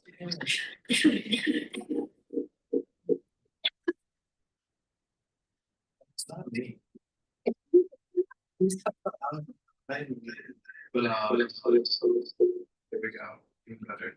Let me pull up one more graphic, not a movie, but just like a price breakdown here. Perfect. Here we go. Okay, so as you guys saw, this film will feature inmates from the California prison system and their experiences through that hunger strike. I think it's going to be extremely impactful. Like Professor Bell sold me on it in one email, so I was pretty ready to come to y'all. As you can see, it's a little bit expensive because we have to actually like pay for them to come out here and like pay for their hotel and everything. But honestly, I think the event is worth it. It's going to be on April 9th. I know it's open to anyone who would like to attend. You guys are all welcome. It's already on the law school's calendar, but I don't know if that translates to the university calendar. Either way, I'll figure it out and get you guys the info. But yeah, as you can see, it's $6,750, but I am here only requesting $5,750. About $1,000. And so yeah, that's pretty much the essence of the whole thing. There's going to be a Q&A after, unfortunately led by me. And yeah, that's pretty much it. Okay, thank you for being here. Great video. Wait, hold on. Scroll that part. Oh, sorry, it was Cole. Scroll. Well, I was just gonna say I'm super excited for this. Also, Bell's making it a requirement for a class I'm in, so I'm gonna make the motion because otherwise, what are we gonna do? Yeah. And then we can discuss after, but I moved to authorize spending from surplus to Group Black Law Students Association, OS number OS017, in the amount of $5,750 to line item name general events. Motion made by Cole, seconded by Betts. Discussion. Row. Oh, I don't. Potter. Just wondering, do you have any ticketing system or anything? Just because I know with like previous events, there has been issues just at this university of like too many people wanting to go. Okay, so I have not spoken with Professor Bell regarding any ticketing, but I can assure you that I can reach out to her and figure out that scenario. But I mean, I don't even know the room that she has picked out for the movie, to be honest, but I'm sure that we'll figure out a way to accommodate as many people as possible, and if possible, just hold it in the largest space that we can to make sure that something like that doesn't happen. Any other discussion? Lopez. Aye. Muhammad. Aye. Bo. Potter. Aye. Ackerman. Aye. Pinero. Aye. Moreno. Aye. Fisher. Aye. Withers. Aye. Ramirez Pineda. Aye. Nagarajan. Aye. Wu. Esbeck. Aye. Agdaluna. Scrum. Aye. Dillon. Aye. Ludeman. Aye. Bauman. Aye. Ducharme. Aye. Cole. Aye. Jenkins is no. Aye. Sure. Nice say aye as well. Thank you.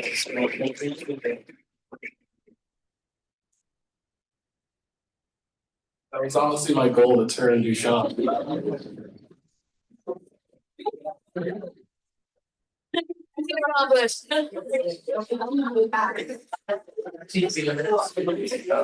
What did Andrew say? Andrew has sent a heart via Zoom.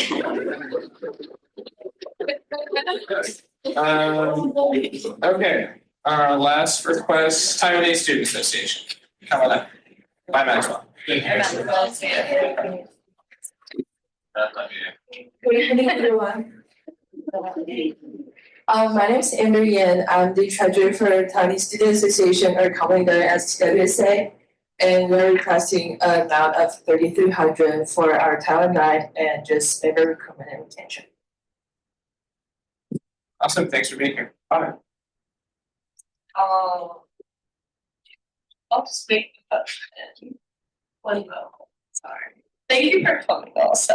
Okay.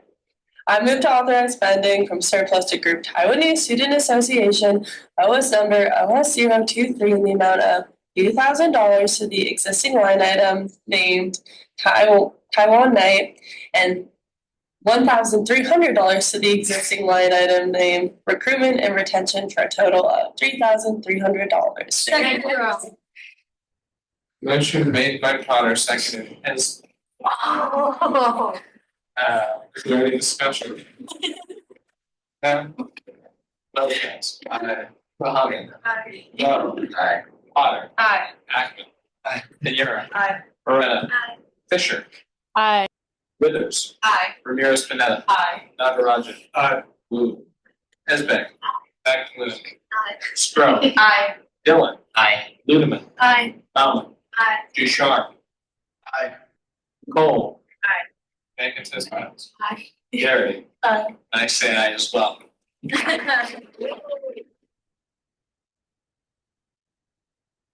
Alrighty, that concludes financial business. You're gonna type. Oh, Crazy. sorry. Actually, I'll hand it over now to VP of Hockey. Welcome. So cultural competency training is happening tomorrow. Hope y'all have it on your calendars, and if you don't, I hope y'all have Teams me as to why you don't. It will be from 4:30 to 6 p.m. Pizza provided in one of the Crater Lake rooms. Also, Healthy Parties is this upcoming Tuesday, the 28th, from 5 to 6:30 in the Redwood Auditorium. Our Secretary of Health hosted it, and so y'all should definitely attend. And there will be Chipotle there. So, okay, February 13th. Oh my gosh, 5 to 6:30 in Redwood on Tuesday. I already noted this again, just in case you are interested, what Brandon said, just to reiterate, the Oregon Opportunity Grant. It's a really cool opportunity to lobby and testify at the Capitol February 13th. Again, Teams Brandon or me, I'll send it to Brandon if you're interested. The Communications Department will be doing a Meet the Officers segment on the ASUO Instagram and a Resolutions 101 segment. So just expect X to reach out to you, because I think how they're going to do it is they're going to kind of interview senators and have them talk about different resolutions. So it should be a really cool thing that we're doing. Also, there's a meeting tomorrow for the Spring Festival. with KWVA and Music Industry and Student Activities Board. So if you're interested in kind of being a part of the conversation, let me know. And also EPRC had their first meeting this past Thursday. The next round is on January 27th on Monday for new requests and table requests from the fall. The President Diversity Advisory Community Council. Yeah, did I say that right? Yeah, presidents. Okay. So it's this upcoming Monday. I'm sitting on the panel for it this upcoming Monday, and so there are going to be a lot of administrative faculty members who are involved in DEI. And so if there's anything that you would like me to kind of bring up or discuss, within the student body side, let me know because I want to take note of that. Also, my last announcement.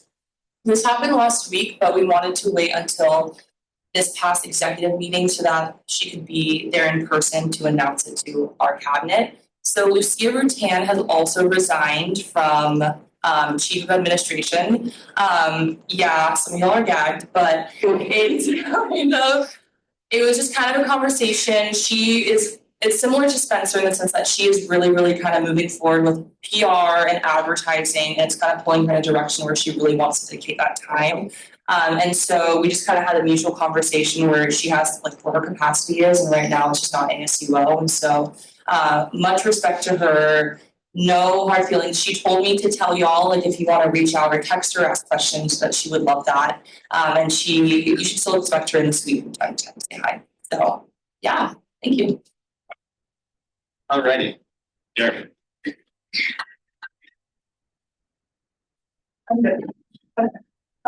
So PFC updates, VP updates, I can't think of anything, so I'm not gonna give anything. Today is the last day for budget hearings, appeals specifically, we just like using a fancy word. We only have 20 organizations left to approve budgets for. I can finally see the light. Thank you. I made an accounting error somehow, somewhere, some way. There's a reason that I never passed math in school. And it's because I originally thought that PFC had 48K left out of our benchmark. Turns out that we actually have 70K left. So the moral of the story is always have someone double check your math. And then other than that, I just wanted to let everybody know, like sooner rather than later, that because of like how stressful the budget season has been for me, the weekend after Budget Bonanza, I am going to be deleting Teams for like the entire weekend. So don't contact me if it's an emergency. You can text me. Thank you. All right. Mr. Chair.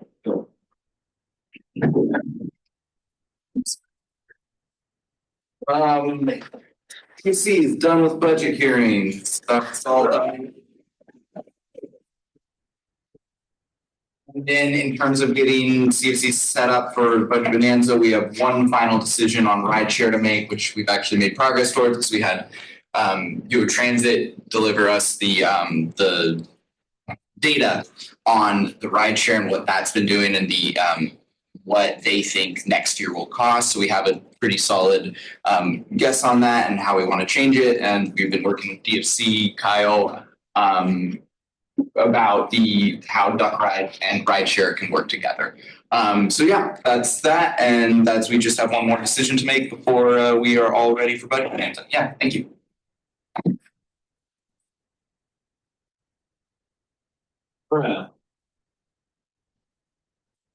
Almost budget bonanza, everybody. We have a couple updates for DFC. Similar to what happened with PFC, we weren't budgeting for, I think, the full amount that we could use. So we've been brainstorming some budgets that we maybe already did approve but had to cut back a little bit and thinking about revisiting those. And I also met with the director of athletic bands, Anna Fraser, to talk about ways that we can further support them. And yeah, we're going to be giving them an additional $5,000 to their original request of an increase of $5,000, putting them at $10,000 increase. And Talik has an exciting update on forensics. Exciting is certainly a way to put it. Okay, I'm going to read you a memo that was prepared by DFC, started last night. I'm also gonna, after I read it, ask it to be entered into the record. I can certainly take questions afterwards. Dear Senators, we, the members of the Department's Finance Committee, wish to address the ongoing stalemate regarding the funding decision for the University of Oregon Forensics Department. Since the beginning of our term, we have diligently engaged with the various stakeholders, including the director of the Forensics Department, students from the mock trial and debate teams, and the dean of the Clark Honors College, and other relevant parties. These discussions have been essential in understanding the significance this program has to many of the students on our campus. However, over the past few months, we've encountered significant challenges in obtaining clear and accurate information from the Director of Forensics in the Clark Honors College regarding the program's funding and operations. While we acknowledge the values this program provides to its participants, we are committed to supporting the students who have dedicated their time and to this vital initiative. We must also uphold our responsibility to ensure the transparency and accountability. To uphold our responsibility to ensure the transparent and accountable use of student body financial contributions. The director of the Forensics Department has made the following claims. 1, a trip to Japan was open to all students in the Forensics Department.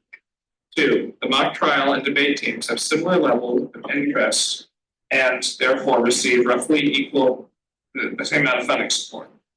3, the Clark Honors College would hire and fund half of a traveling coach position for the mock trial team following the departure of the mock trial coach Will McLaren last spring. And 4, the mock trial team and the debate team have comparable willful student participation. Based on the documentation and testimony provided by mock trial and debate teams, we have reasons to believe that the above claims are inaccurate. Additionally, the committee has serious concerns about the debate team requirement practices employed by the director of Forensics. During multiple on-record meetings, students have alleged that participants in the oral advocacy and argument class have been presented with an ultimatum. They must either write a 20-page research paper or participate in 2 debate competitions, which costs are fully funded by the IFE. Furthermore, students attested the director of forensics insinuated this paper would be graded harshly and lead to a poor grade. Dean Carol Stabile of the Clark Honors College referred to this assignment as a quote punitive paper end quote during a meeting in November 2024 with the members of the committee. The department's budget includes a line item titled Hired Judges, for which sufficient clarification on the allocation of these funds have not been provided, despite extensive inquiries. The lack of transparency raises significant concerns regarding the department's financial oversight. To address these concerns, the committee was compelled to escalate the matter beyond the director in search of accurate information. Upon obtaining further details from the Clark Honors College, the committee discovered that the information provided by the director was incomplete and in some instances inaccurate. We want to address the troubling misconception. In recent weeks, we've learned that an individual unaffiliated with the department's finance committee informed members of mock trial that the committee plans to defund them. This claim is categorically untrue. The committee has not made any final decisions regarding the funding of the forensic department and remains committed to supporting the students involved. Lastly, with these unresolved issues in mind, the committee faces a tight deadline as all other finance committees do. The ASUO Senate is scheduled to vote on all budgets on February 1st, 2025. We remain committed to gathering the necessary information, making thoughtful recommendations, and presenting our findings to Senate to ensure an informed decision can be made. We deeply appreciate your understanding as we work through these complexities and strive to ensure integrity, accountability, and transparency in the allocation of student funds, respectively the members. Essentially, this letter says we've been having an incredibly hard time getting answers to the question. We've sat in countless meetings with students and the director, and it's been incredibly hard to sort of figure out what we want to do. But it's still ongoing. We have a meeting tomorrow with the director and the dean of the college. If there's, before we take questions, I just ask that this be entered into the record. Is there any objection? Okay. So, is there any questions about that?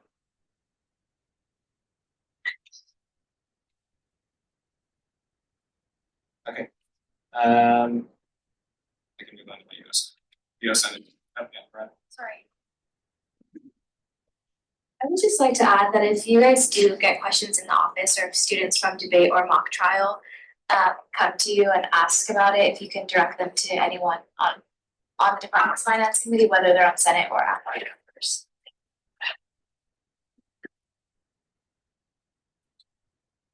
Yeah, University Senate didn't meet this week. They will next week, so stay tuned for that update next week. Chair has back.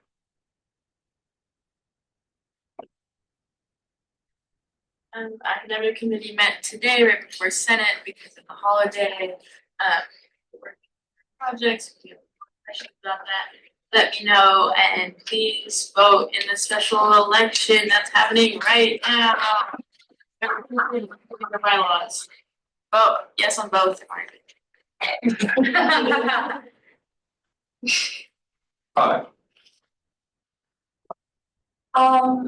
Just please make sure that you have sent in all of your forms for budget hearings. I shared the document. So that looks wrong, easy, and we'll figure it out. And then also just continue to attend board events and send me a selfie. Oh, also, I think some people still have not updated their winter office hours. Please make sure that the office hours are consistent week to week, because it's really important. Sometimes a tag will want to come in and meet with you, and they need to know when to come in. So make sure that it's consistent week to week. Marina? Jared? Okay. Okay, make it quick. Softs wanted me to let you know that if there's if an org comes to you with travel, to send to them caps before filling out the request. Hindsight. There should be some, but yeah, if you have orgs coming with you, travel request will probably send them to the again. Yeah, that's great. Yeah, sure, please. I moved to approve the minutes from January 15th, 2025. Oh, okay, I was done with my update. I thought you were done. You said go ahead. Also, if you're working with orgs, try to make sure that they know, if they want to be on the agenda for the next week, it's got to be before 12:30 on Friday for most, because it makes it really complicated and difficult to do. As of today, we spent almost $600,000 of surplus since our term started. So I just thought that was sort of an interesting number. Like Kiki said, cultural competency is tomorrow, 4:30 to 6. If you sent me saying you couldn't make it, I will make sure to send it. And also, yes, don't forget to go to the ASUO election. It closes on Friday. Okay, nothing. I move to approve the minutes from January 15th, 2025. Second, Pinheiro. I move to adjourn. Motion made by Stroh, second, Pinheiro, all in favor? Opposed? Other, great. I move to adjourn. Motion made by Stroh. Second, Dylan, all in favor? Opposed? Adjourn for what? You said 9:05. Neither of us win. Well.